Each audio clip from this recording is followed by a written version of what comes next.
আসসালামু আলাইকুম।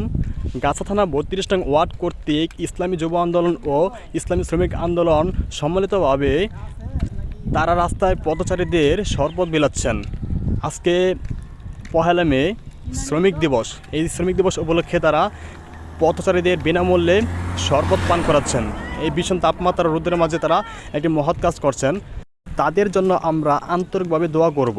আর বিশেষভাবে শ্রমিকদের জন্য আল্লাহর কাছে প্রার্থনা করব, শ্রমিকরা যেন তাদের ন্যায্য পাওনা আদায় করতে পারে এবং ন্যায্য পাওনা যেন মালিকরা তাদেরকে দিয়ে থাকে। আমরা যে এই আন্তর্জাতিক শ্রমিক দিবস পালন করে থাকি, আদৌ কি শ্রমিকরা তাদের ন্যায্য পাওনা পেয়ে থাকে? বিশেষ করে যারা গার্মেন্টসে চাকরি করে তারা তো কখনোই তাদের ন্যায্য পাওনা পেয়ে থাকে না। গার্মেন্টসে যারা কাজ করে তাদের যে মানসিক নির্যাতন, শারীরিক নির্যাতন হয়, সেই তুলনায় তারা পারিশ্রমিক পেয়ে থাকে না।